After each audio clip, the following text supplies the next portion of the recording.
If you've ever been tempted to feel like life might be a little bit futile, that maybe you're wasting your time by investing in your future because, well, you're just going to die anyway, I think you're going to want to see what we've got going on today's episode of Authentic.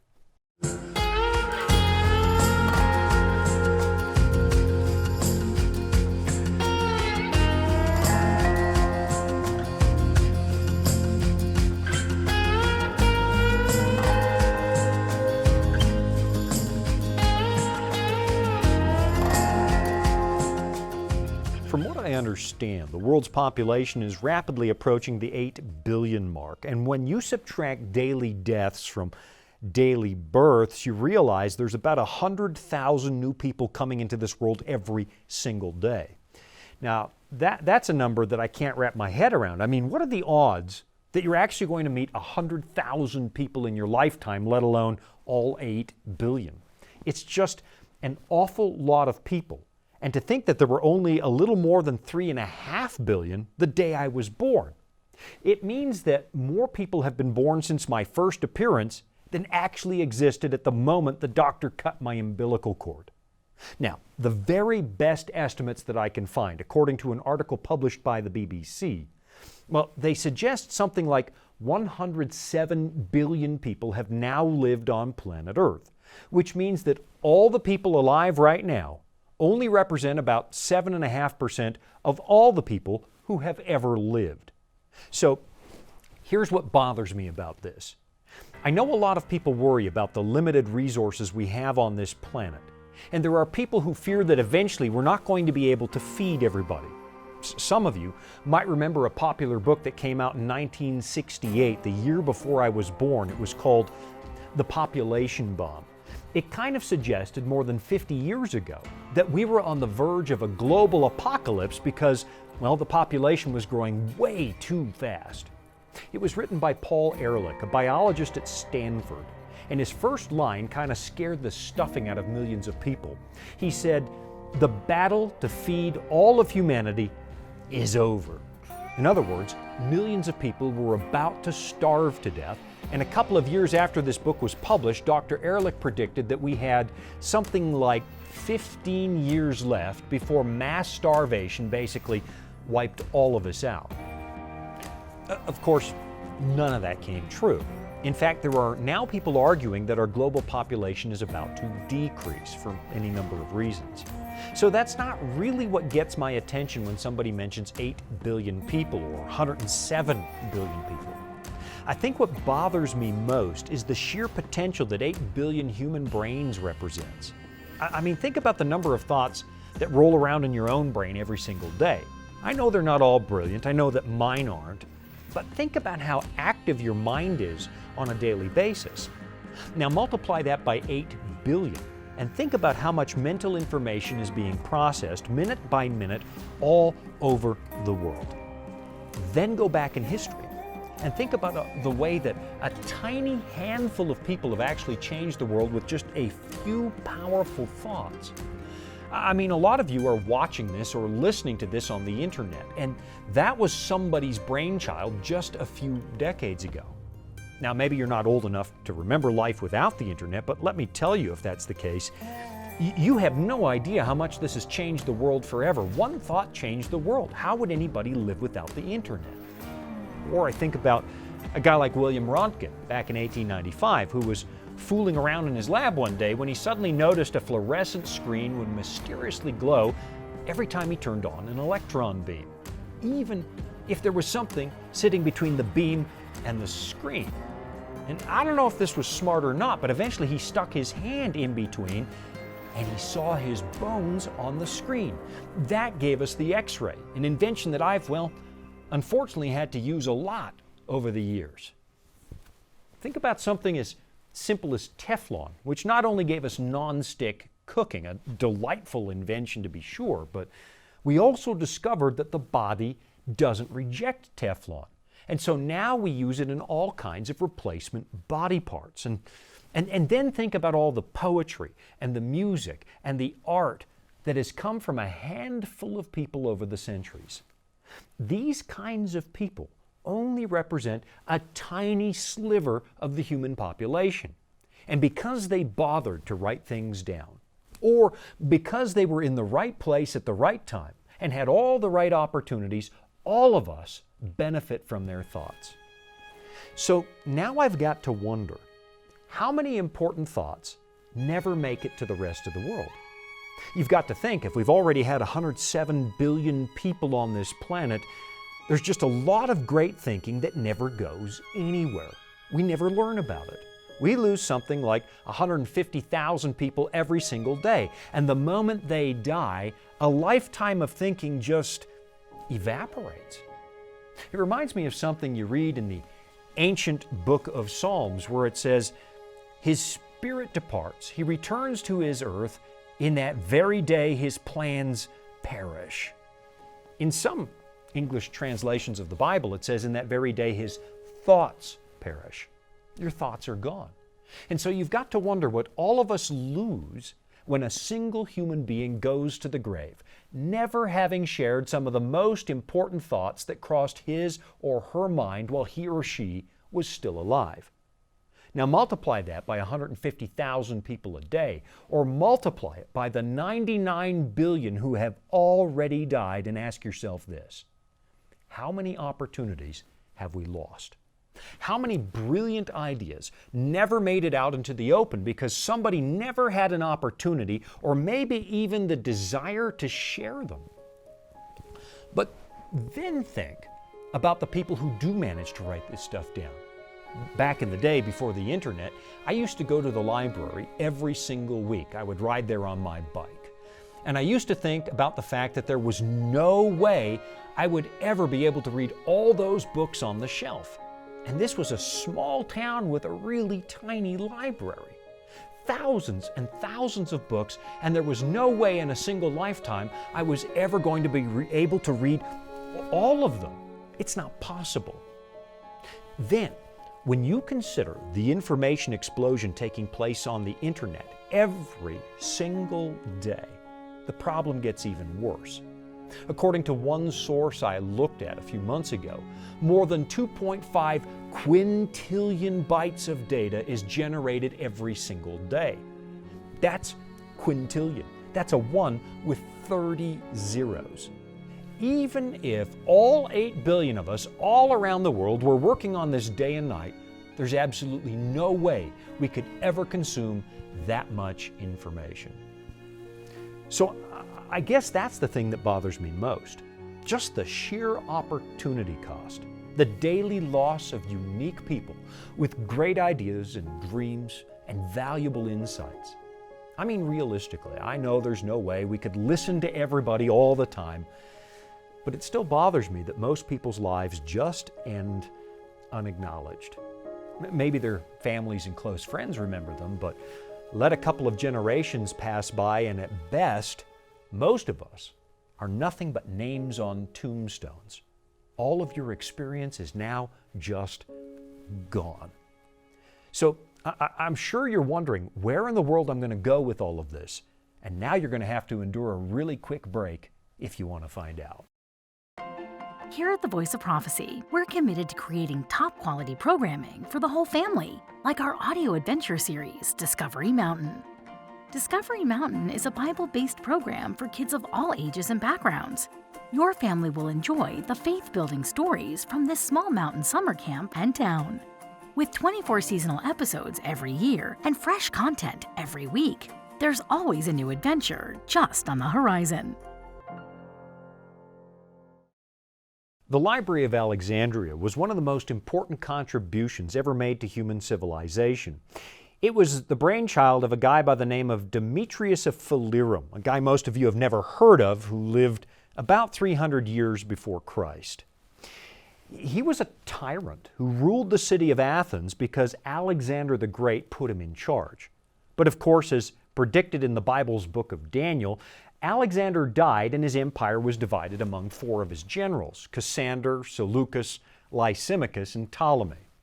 Ptolemy took over the north of Africa, which put the city of Alexandria under his control, and he invited Demetrius to move across the sea and join him as a court philosopher.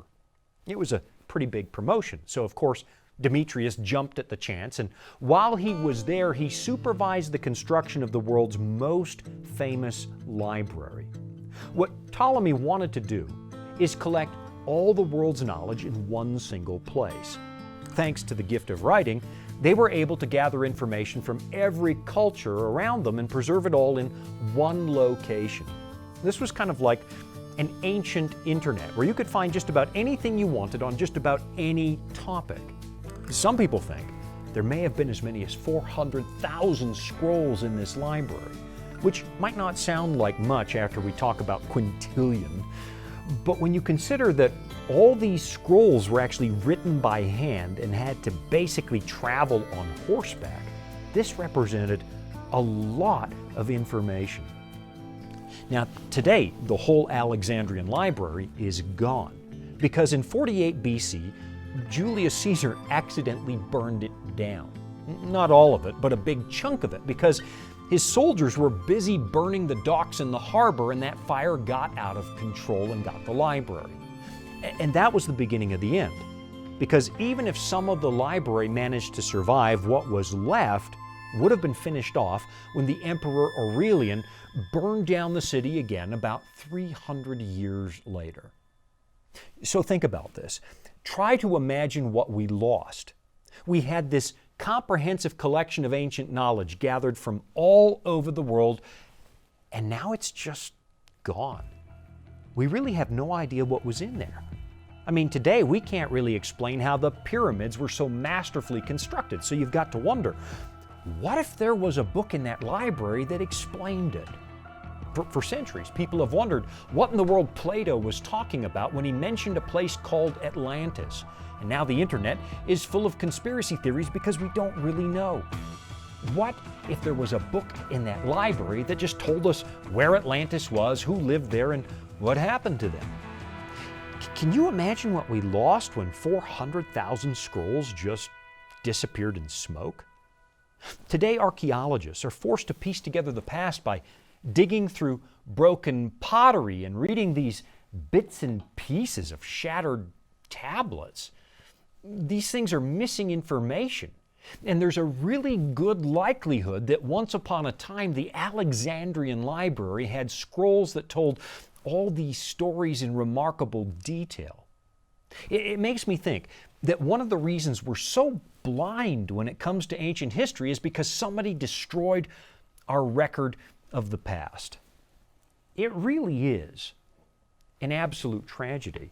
And this is something I think about all the time, because as far as I'm concerned, there are no little people. There are no inconsequential minds.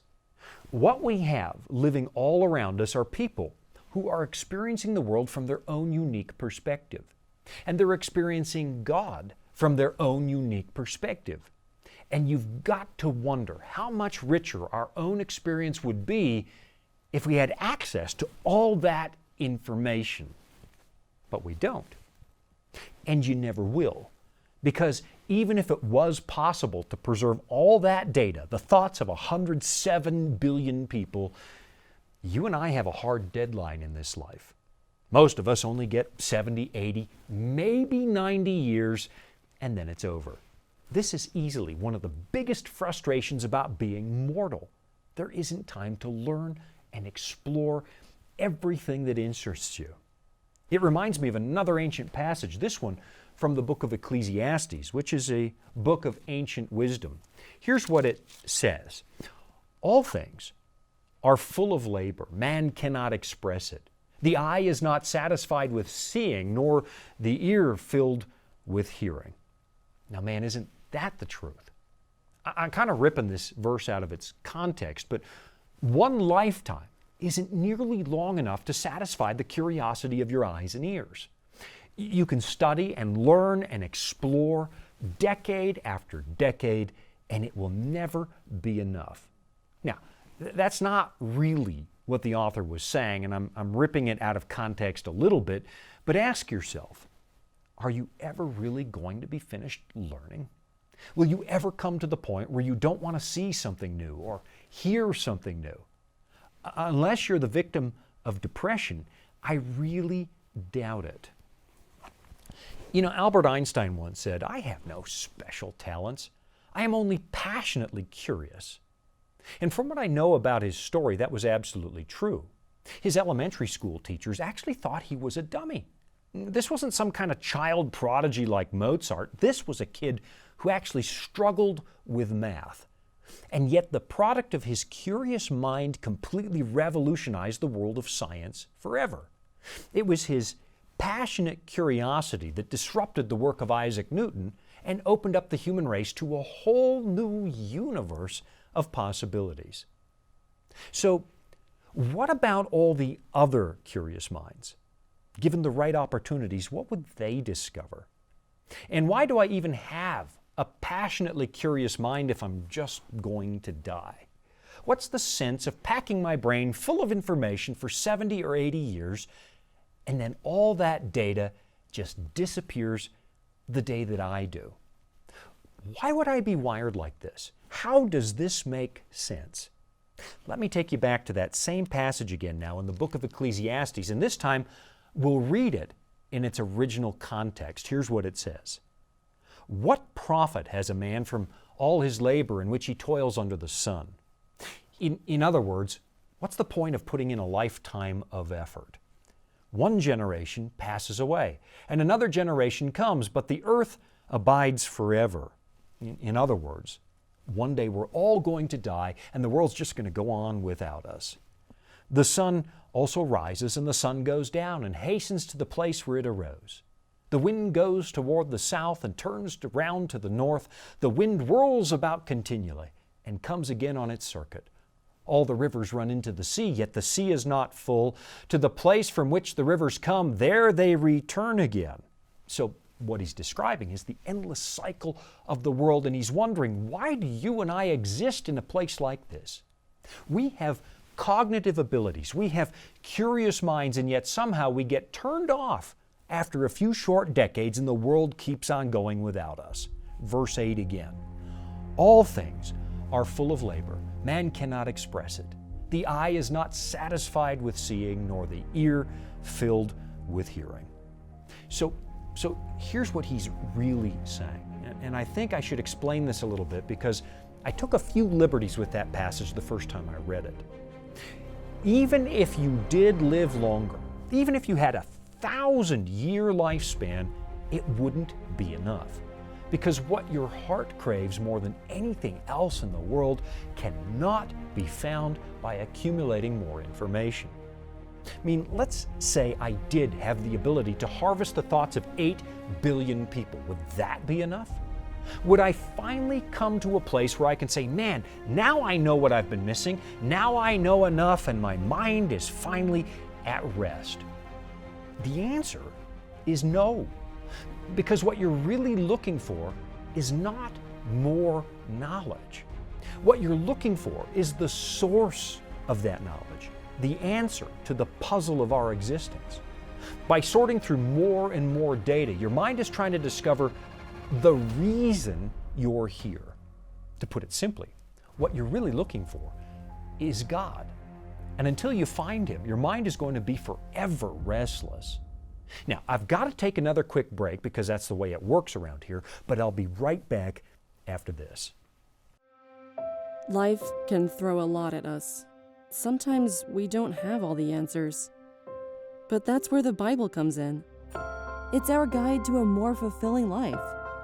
Here at the Voice of Prophecy, we've created the Discover Bible Guides to be your guide to the Bible. They're designed to be simple, easy to use, and provide answers to many of life's toughest questions. And they're absolutely free. So jump online now or give us a call and start your journey of discovery. Hey, if you're just tuning in, we've been talking about all the knowledge that disappears from this planet on a daily basis, how we lose something like 150,000 people every single day and all their thoughts are just gone. What a loss that is. And then we talked about the fact that one short lifetime seems like a pretty raw deal because you were born with this insatiably curious mind and you're never going to have the time to satisfy your curiosity, at least not completely. Then I posed a question about what it is that you're actually looking for in the first place. I mean, I know that I'm personally curious about just about everything. I like science, I love music, I like philosophy, I like psychology, I like theology. I like just about everything that people like to study. And part of that is because I'm just a wide-eyed kid who happened to be born in a big, interesting world that has a lot to offer. But you've always got to wonder, what am I actually looking for? Why do I think it's important to learn anything? I mean, we all know you have to learn something if you're going to earn a living. But beyond that, why do I feel the need to keep on studying? Why are documentaries and books so fascinating? Why do I always want to see something new? And what is it that gives me this audacious notion that there's actually something valuable out there to learn?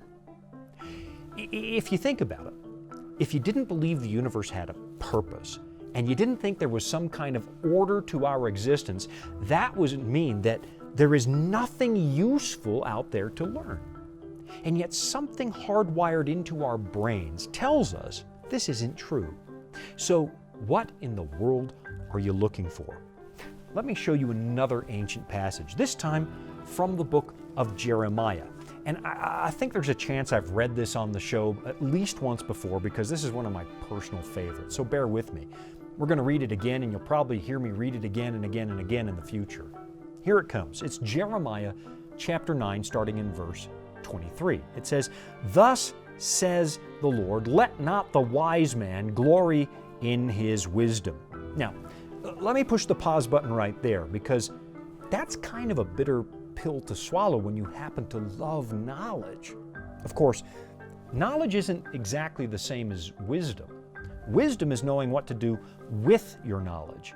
And if you read the rest of this book, there's absolutely no doubt that this book places a very high value on acquiring wisdom. In fact, most of the book of Proverbs advises us to seek wisdom, and in the book of James it says, "If any of you lacks wisdom, let him ask of God, who gives to all liberally and without reproach, and it will be given to him." So here in the book of Jeremiah, it's not really saying that wisdom isn't important, because it is. And of course, you don't want to be the opposite of wise, which would be foolish. And the Bible clearly advises against becoming a fool. So what is Jeremiah saying? Well, let's read the whole thing. "Thus says the Lord, let not the wise man glory in his wisdom. Let not the mighty man glory in his might, nor let the rich man glory in his riches." Now here it comes, the important part. "But let him who glories glory in this, that he understands and knows me." Here's what's hiding behind your insatiable desire to learn. You're not just filling your brain with mountains of trivia for no particular reason. You're out there looking for something. I mean, if it's just a matter of accumulating knowledge, it's really a pretty depressing enterprise, because the moment you die, it's over. The information is gone, and all that effort was for nothing. And honestly, it wouldn't make sense, at least not as far as the universe is concerned. Why would the universe produce all these thinking, feeling, curious people if it's just going to amount to nothing? I mean, why didn't we make our entrance into this universe as mere sea cucumbers, who, as far as I can tell, aren't really curious about much besides what they're going to have for lunch? Why are you as a human so sophisticated? Why are you so inquisitive? Who pushed the button to make you this way? It says, "Let him who glories glory in this, that he understands and knows me, that I am the Lord." This is what you're looking for. This is what you're hoping to find under that vast mountain of data. There is somebody who put you here, and then he gave you a questioning mind so that you would find him. And if you understand that, if you understand that this is what you're looking for, I promise you, you're going to find some peace of mind. And you will come to the finish line of your life completely satisfied because you've realized your ultimate purpose. That book, the book of Jeremiah, it was written to a group of people who had been conquered by the Babylonians. And a lot of them were going to spend the rest of their lives in captivity. And if you think that life can feel a little meaningless when you're free, it can really hit home when your one and only lifetime gets completely used up doing the bidding of your overlords. It was an oppressive way to live. And so here's what Jeremiah said to the people who were just beginning that life of captivity. And you will seek me, it's God speaking, and you will seek me and find me when you search for me with all your heart. I will be found by you, says the Lord, and I will bring you back from your captivity. So, how in the world does this all matter to you? Well, think about this. You're a captive to this world, and there's a part of you that is looking for something much better than this place, the way that you're currently experiencing it. So don't you go away. I'm going to be right back. Are you searching for answers to life's toughest questions like, where is God when we suffer? Can I find real happiness? Or is there any hope for our chaotic world? The Discover Bible Guides will help you find the answers you're looking for. Visit us at BibleStudies.com or give us a call at 888-456-7933 for your free Discover Bible Guides. Study online on our secure website or have the free guides mailed right to your home. There is never a cost or obligation. The Discover Bible Guides are our free gift to you. Find answers in guides like, Does my life really matter to God? And A Second Chance at Life. You'll find answers to the things that matter most to you in each of the 26 Discover Bible Guides. Visit BibleStudies.com and begin your journey today to discover answers to life's deepest questions. Okay, so here's what happened. I talked too much and we're out of time for another week. But here's what I want you to think about until we can meet again. The one that you're actually looking for says he can be found. He's what you're going to find under that mountain of information that swirls past your brain every single day. And when you find him, he can take you out of the captivity of a meaningless life and bring you right into his presence, where he guarantees you'll be learning new stuff forever. And all of that knowledge you've been picking up for an entire lifetime, well, if you take all that and compare it to this book, it's all going to fall together in a beautiful pattern and help you understand the infinite mind of God. And according to what that God says in this book, you're going to keep on using what you've been learning for a very, very, very long time. That's all the time we've got for another week, though. You chew on that until we're together again. I'm Shawn Boonstra, and this has been another episode of Authentic.